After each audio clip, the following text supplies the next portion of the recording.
नरेंद्र मोदी के लिए आप इतना तो जानते हैं कि वो देश के अंदर बड़े फैसले लेने से पीछे नहीं हटे। लेकिन अब नरेंद्र मोदी जो फैसला ले रहे हैं, जो काम कर रहे हैं, वो बहुत बड़ा रिस्क है, क्योंकि उससे दुनिया हिल जाएगी और इस कदर हिलेगी कि नरेंद्र मोदी और भारत पर हो सकता है चौतरफा हमले शुरू हो जाए। आज उनके बारे में कि वो क्या हमले होंगे, क्या खतरा है, क्या फैसला है, इस पर चर्चा करूंगा। क्योंकि पूरी दुनिया, आपको इतना तो पता है कि अमेरिका के डॉलर के पीछे भागती है, ये सबको पता है। रोज आप भी सुनते हैं डॉलर बढ़ गया, रुपया गिर गया, वगैरह वगैरह, आप सुनते हैं ना। सरकारें हो, कंपनियां हो, मार्केट हो, किसी का काम डॉलर के बिना नहीं चलता। दुनिया में कोई देश हो, उसकी करेंसी की वैल्यू डॉलर के मुकाबले देखी जाती है। डॉलर की वैल्यू नहीं देखी जाती, डॉलर के मुकाबले आपके रुपए की, आपके करेंसी की वैल्यू क्या, ये देखा जाता है। मतलब डॉलर जो है वो क्लास का वो लड़का हो गया कि उसके मुकाबले आपके बच्चे के नंबर कितने आए ये चेक हो। आपका बच्चा कितना भी अच्छा कर रहा हो, उसकी परफॉर्मेंस डॉलर नाम के बच्चे के परफॉर्मेंस से चेक की जाएगी। क्यों भाई? इंटरनेशनल ट्रेड में किसी को सुई भी खरीदनी होती है तो पेमेंट डॉलर में करता है।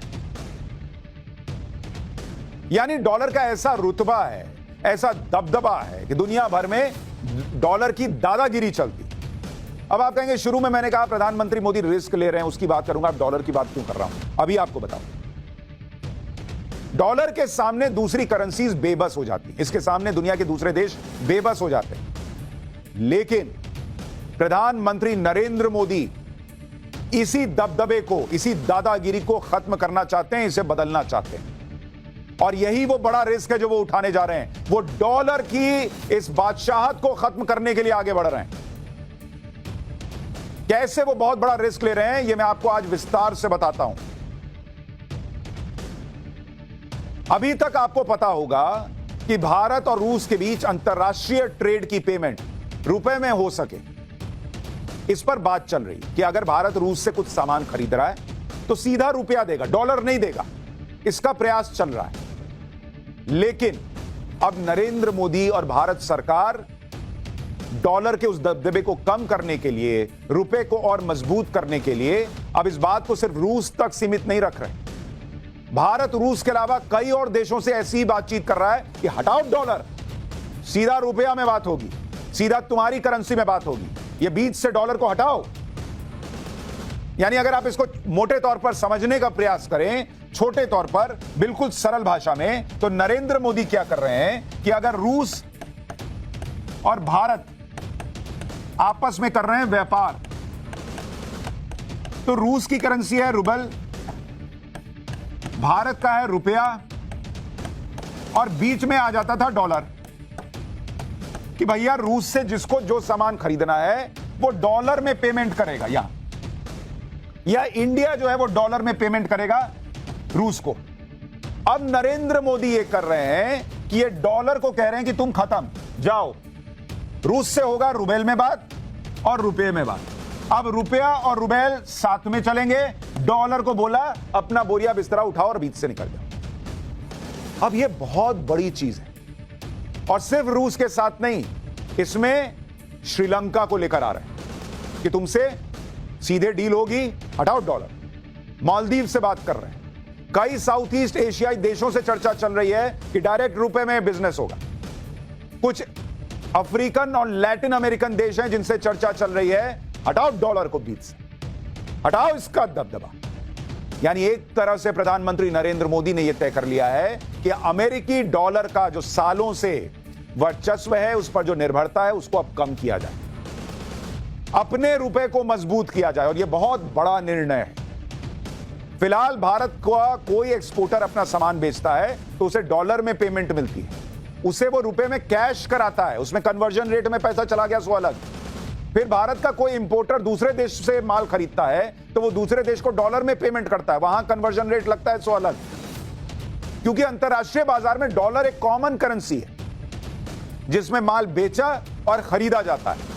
लेकिन इस पेमेंट सिस्टम में अगर डॉलर को हटाना है तो यह तभी हो सकता है कि ट्रेड करने वाले आपस में यह तय कर लें कि डॉलर की जगह अपनी अपनी करेंसी में माल खरीदेंगे और बेचेंगे। इससे डॉलर पर निर्भरता कम होगी और डॉलर का दबदबा भी कम हो जाएगा, जिसके सहारे अमेरिका अपनी दादागिरी दिखाता है, वो दादागिरी भी डाउन हो जाएगी, आवाज नीचे, ये वाला हिसाब चलेगा। और ये बहुत बड़ा रिस्क ले रहे हैं नरेंद्र मोदी। कैसे भारत पर, नरेंद्र मोदी पर हमले बढ़ सकते हैं, ये आगे बताऊंगा, लेकिन पहले सुनिए कि इसका इंपैक्ट अमेरिका पर क्या होगा। अमेरिका की हालत खराब हो सकती है अगर उसके डॉलर को इस तरह से चुनौती दी जाए, और इसीलिए इस चुनौती को देने के बड़े रिस्क हैं। आपने देखा ही है कि कैसे यूक्रेन युद्ध के दौरान भारत पर दबाव डाला गया कि रूस से हट जाओ, रूस से दोस्ती तोड़ दो, उसके खिलाफ वोट करो।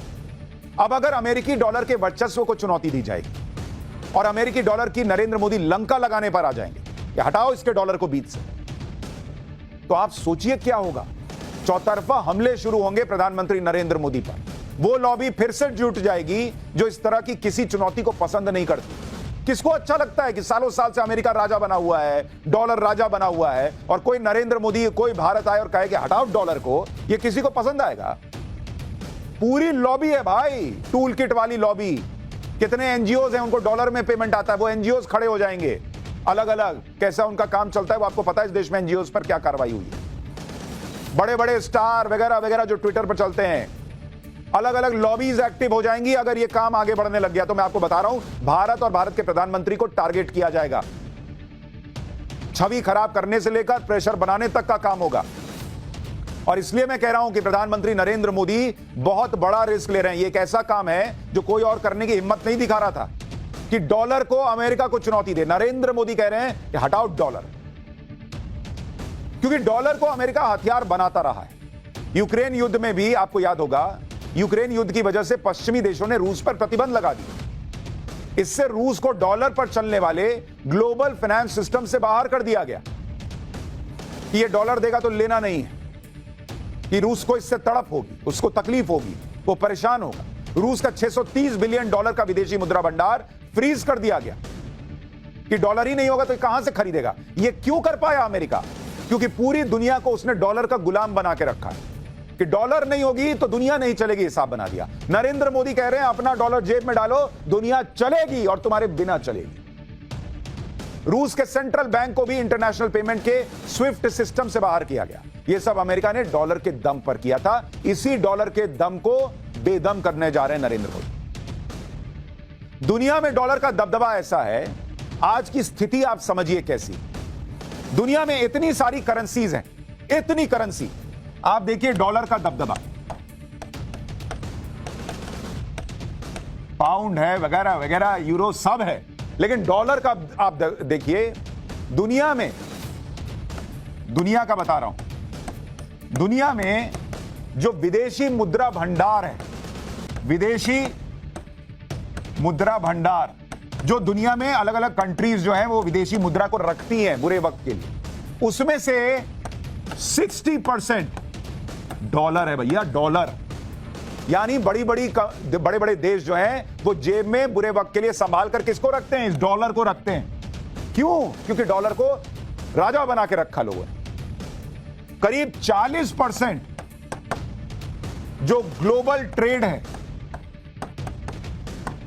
उस ग्लोबल ट्रेड का पेमेंट किसमें होता है?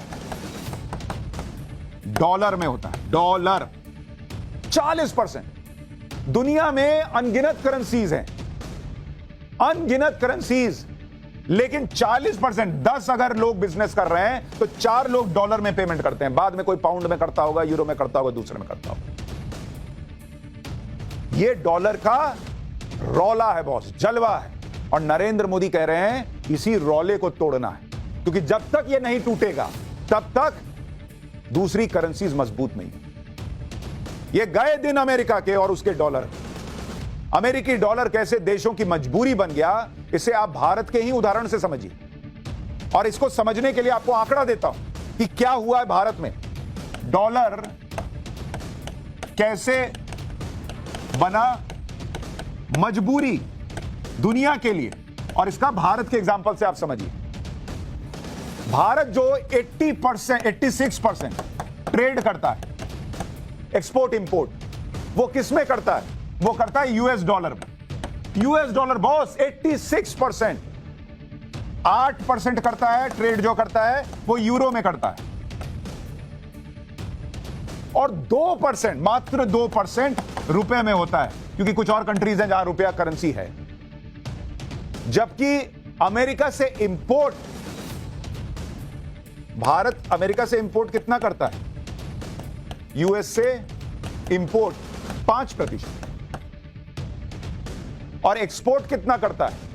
यूएस को एक्सपोर्ट करता है 15%।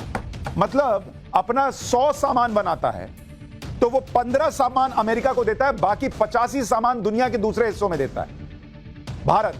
लेकिन उसके लिए 100 रुपया खर्च करता है तो 86 जो है ट्रेड जो होता है वो डॉलर में होता है, 86% ट्रेड। जबकि एक्सपोर्ट मात्र 15% और इंपोर्ट तो यूएस से मात्र 5%। ये रहा है डॉलर का जलवा इतने सालों से बना हुआ। और क्यों बन गया, कैसे डॉलर का बना? पहले डॉलर इतना मजबूत नहीं था, दुनिया डॉलर के आगे पीछे नहीं नाच रही थी, पाउंड के आगे पीछे नाचती थी। कैसे बदला वो अभी बताता हूं। लेकिन अभी क्या हो रहा है वो समझिए। डॉलर के वर्चस्व को कम करने के लिए इसी साल जुलाई में रिजर्व बैंक ऑफ इंडिया ने एक बड़ा कदम उठाया। रिजर्व बैंक ऑफ इंडिया ने एक नोटिफिकेशन जारी करके यह बताया कि अब रुपए में इनवॉइस बनाने, पेमेंट करने और आयात निर्यात का सेटलमेंट करने की अतिरिक्त व्यवस्था की गई। आरबीआई ने बताया कि इस व्यवस्था को अमल में लाने से पहले बैंक्स को रिजर्व बैंक के फॉरेन एक्सचेंज डिपार्टमेंट से अनुमति लेने की जरूरत हो। रुपए में अंतरराष्ट्रीय ट्रेड के नियम क्या होंगे यह भी आरबीआई ने बता दिया, जिसके तहत सारे निर्यात और आयात की वैल्यू और उसका इनवॉइस रुपए में होगा, सब रुपए में होगा। डॉलर खत्म। जिस देश से व्यापार कर रहे हैं उसकी करेंसी का एक्सचेंज रेट बाजार पर निर्भर करेगा, यानी बीच से डॉलर को हटा दिया। इसके अलावा रुपए में अंतरराष्ट्रीय ट्रेड के लिए आरबीआई ने वॉस्त्रो अकाउंट बनाया। किस अकाउंट की बात कर रहा हूं भैया? एक नया सिस्टम बना दिया आरबीआई ने, उसको कहते हैं वॉस्त्रो। ये सब पढ़िए, जानिए, समझिए। वॉस्त्रो अकाउंट खोलने की बात की। आरबीआई ने बताया कि बैंकों को रुपी वॉस्त्रो अकाउंट खोलना होगा। और इससे क्या होगा जरा इसको समझिए। वॉस्त्रो अकाउंट होता क्या है? ये वॉस्त्रो अकाउंट होता है एक ऐसा अकाउंट होता है जो एक बैंक दूसरे बैंक के लिए खोलता है। उदाहरण के लिए किसी विदेशी बैंक का वॉस्ट्रो अकाउंट भारत में किसी बैंक की तरफ से संभाला जाता है। जैसे अमेरिका का कोई बैंक भारत के एसबीआई बैंक में अपना खाता खोले, लेकिन यह खाता रुपए में मेंटेन होगा, डॉलर में नहीं। यानी यह खाता विदेशी बैंक का होगा, लेकिन करेंसी उस देश की होगी जहां यह वॉस्ट्रो अकाउंट खोला गया। अब भारत और रूस के बीच रुपए में व्यापार के लिए वॉस्ट्रो अकाउंट कैसे मदद करेगा, इसको भी समझ लीजिए। सबसे पहले भारत के बैंक को रूस के बैंक में वॉस्ट्रो अकाउंट खुलवाना होगा। जैसे सितंबर महीने में यूको बैंक यानी यूनाइटेड कमर्शियल बैंक ने रूस के प्राइवेट बैंक गैज़प्रोम उसमें अपना एक वॉस्ट्रो अकाउंट खुलवा दिया। वॉस्ट्रो अकाउंट मतलब उससे कहा कि एक कमरा हमको किराए में दे दो। जैसे मेरा फ्लैट है और मेरे फ्लैट में कोई आके मेरा दोस्त कह रहा है कि मुझे तुम जो है एक कमरा किराए पे दे दो, और मैं तुमको जो है मेरा जो साथी होगा वो वहां आकर रहेगा, लेकिन वो तुम्हारा जानकार होगा, कोई तीसरा नहीं होगा, यानी डॉलर नहीं होगा। इसी तरह अक्टूबर में रूस के सबसे बड़े बैंक स्बरबैंक ने दूसरे सबसे बड़े बैंक वीटीबी बैंक ने दिल्ली में यूको की शाखा में अपना खाता खुलवाया। अब खाता तो खुल गया, लेकिन इसके जरिए अंतरराष्ट्रीय ट्रेड कैसे होगा भाई? इस व्यवस्था के जरिए इंपोर्ट करने वाले भारतीय इंपोर्टर रुपए में पेमेंट करेंगे और इस पेमेंट को विदेशी बैंकों के स्पेशल वॉस्ट्रो अकाउंट में क्रेडिट कर दिया जाएगा। इसको आप इस तरह से समझिए कि कैसे वॉस्ट्रो अकाउंट काम करेगा। मान लीजिए रूस का बैंक है, रूस का बैंक है और ये भारत का बैंक। अभी क्या होता है कि अगर आपको ट्रेड करना है, और इसकी करेंसी क्या बताई मैंने आपको? रूबल बताई। यहां से यहां किस में होता है? डॉलर में होता है आज की डेट में, और यहां जो होता है वो रुपया होता है। आपने डॉलर दिया, ये डॉलर यहां बैंक अकाउंट में आया, रुपए में कन्वर्ट हुआ, हर जगह कन्वर्जन रेट लग रहा है। अब ये वॉस्ट्रो अकाउंट में क्या होगा कि रूस में ही एक छोटा सा अकाउंट यहां भारत वाले बैंक का खुल गया और भारत के बैंक में रूस वाले बैंक का खुल गया, और इन दोनों ने मिलकर कहा कि भैया तुम एक काम करो, डॉलर वाले भाई तुम अपनी दुकान कहीं और लगाओ, हमको तुम्हारी जरूरत नहीं। और यहां से रुपया जो है सीधा जो है ये रुपये में आ रहा है, और यहां से जो आना है वो सीधा रूबल में आ सकता है। डॉलर को बीच से इन्होंने मिटा दिया। तो सीधे सीधे पूरी कोशिश ये है कि डॉलर का वर्चस्व खत्म कर। इससे फायदा ये होगा कि डॉलर के हटने से पहले करेंसी एक्सचेंज करने पे जो नुकसान होता था वो नुकसान नहीं होगा। पहले हम रुपए को डॉलर में बदलते थे, फिर डॉलर को दूसरे देश की करेंसी में बदलते थे, एक्सचेंज रेट लगता था, व्यापार करने वाले देशों को नुकसान होता था, करोड़ों के व्यापार में ये नुकसान बहुत बड़ा होता था। लेकिन अब ये नुकसान नहीं होगा।